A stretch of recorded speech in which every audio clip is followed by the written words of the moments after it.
जय भीम। अस्सलाम वालेकुम, नमस्कार। मैं मनिहार इकबाल हुसैन। आज बोलने का विषय ये है कि आज हमारी जो न्यायपालिका और जो हमारी सरकार है, आज सोचने पे वो हमें मजबूर कर रही है। विषय ये है कि आज हमारे देश में बेरोजगारी, क्राइम ये दिन पे दिन बढ़ते जा रहा है। इस पे बात ना करते हुए हमारी प्रशासन शासन बेफालतू के मैटर में लगी है। आज हमारे देश के अंदर बहुत सी समस्या पैदा हो रही है। आज क्रिमिनल क्राइम करता है तो वो ये सोच के करता है कि न्यायपालिका मेरे हाथ में है, मैं छूट जाऊंगा। तो सही बात है, क्योंकि उसका उदाहरण देखने को मिलता है तो आदमी सोचता है। आज 2-4 दिन से एक मैटर चल रहा है और मेरे समाज में खास करके उस मैटर पे चर्चा चल रहा है कि हम न्यायालय पे भरोसा करें कि नहीं करें। जिस तरीके से बीच में बाबरी मस्जिद का मैटर आया कि ये बाबरी मस्जिद मंदिर को दे दिया जाए, तो उस पर किसी को आपत्ति नहीं हुई। बहुत अच्छी बात है कि कहीं पे कोई आदमी पीछे हटता है तो अच्छी बात है कि जिसकी वजह से देश के अंदर शांति बना रहे। तो मुस्लिम समाज पीछे हटा, बहुत अच्छी बात है। मैं उस समाज का हूं, इसके लिए उसकी बात नहीं कर रहा हूं कि कहीं कहीं पीछे हटने से अगर हमारे देश में भाईचारा बनता है तो बहुत अच्छी बात है। तो उसका जो जजमेंट पास किए थे वो राज्यसभा में चुन के गए वो न्यायाधीश। फिर अभी परसों एक जजमेंट आया कि बाबरी मस्जिद प्लानिंग के हिसाब से नहीं तोड़ा गया। तो एक सोचने का विषय बनता है कि अगर प्लानिंग के हिसाब से नहीं तोड़ा गया तो इतने लाखों श्रद्धालु वहां कैसे जमा हुए, रथ यात्रा कैसे निकाली गई। ऐसी बहुत सी चीज एक आदमी को सोचने पे मजबूर कर रहा है। पहले मेरे लिए मेरा देश है, इसके लिए मैं देश के हित के हिसाब से बात करूंगा कि आज हमारी न्यायपालिका जो सबूत देखकर भी अनदेखा कर रही है, एक समाज को टारगेट कर रही है, तो कहीं ना कहीं उस समाज उससे विश्वास हटाएगा। ये सही है। 92 में अगर 6 दिसंबर को बाबरी मस्जिद प्लानिंग से नहीं हुआ है, तो जो 93 में बम ब्लास्ट हुआ है उसे फिर प्लानिंग क्यों बताया जा रहा है। मैं उन 93 के बम ब्लास्ट के आरोपियों के सपोर्ट में बात नहीं कर रहा हूं। आज मालेगांव बम ब्लास्ट हुआ, उसके अंदर सब बेगुनाह निकले। अजमेर बम ब्लास्ट हुआ, सब बेगुनाह निकले। ऐसे जितने भी दंगे हुए हैं सिर्फ और सिर्फ मुसलमान गुनहगार निकले हैं। जब भी गुनाह की बात आई है तो मुसलमानों को गुनहगार बता दिया गया। यानी कहीं ना कहीं इस देश में संविधान से हटकर अपना कानून चला रहा है कोई ना कोई। ये एक सोचने का विषय है कि मालेगांव ये सब की जो बम ब्लास्ट के आरोपी वो खासदार बन के बैठ जाते हैं और जो मुस्लिम अगर उसमें पकड़े जाते हैं, चाहे वो गुनहगार हो या नहीं हो। मैं इसकी निषेध करता हूं। जो भी बम ब्लास्ट किए जिसके अंदर हर समाज के लोग मरे हैं, चाहे वो कोई भी किया हो, उसका भी मैं खंडन करता हूं, उसका निषेध करता हूं। क्योंकि देश से बड़ा मेरे लिए मेरा समाज नहीं है। क्योंकि मेरा इस्लाम ये कहता है कि जिस वतन में रहते हो उस वतन की शान में हमेशा बात करो। लेकिन कहीं ना कहीं आज हमारे लोगों के बीच में जो इस तरीके का सोचने का एक विषय पैदा हो रहा है, तो इसका जिम्मेदार कौन?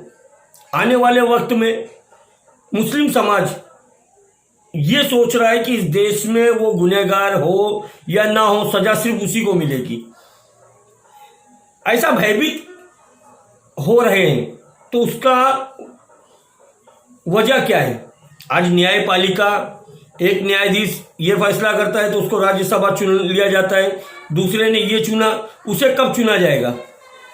इसी तरीके से क्या एक लॉलीपॉप पॉलिटिक्स की एक कुर्सी के खातिर आज संविधान का अपमान हो रहा है?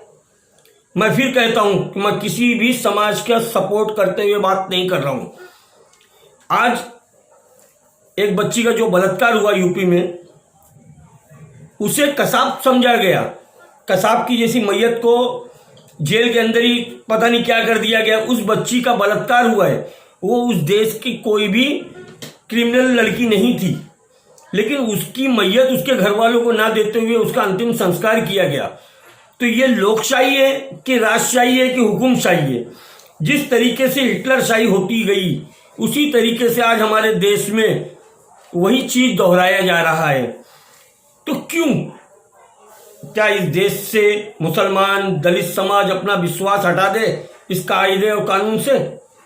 तो इसका नुकसान आने वाले वक्त में हमारी सरकार को बहुत भारी पड़ेगा, क्योंकि सरकार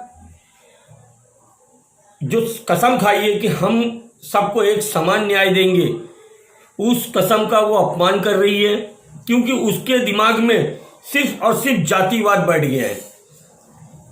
यानी ये जात की सरकार हो गई है। पहले कहा जाता था कि मुसलमानों, मौलाना लोग अपने समाज के लोगों को हिप्नोटाइज करते हैं, तब वो जिहादी बनते हैं। तो आज ये सरकार क्या कर रही है? आज ये प्रशासन, शासन, न्यायपालिका क्या कर रही है? आज सबका विश्वास उठ रहा है।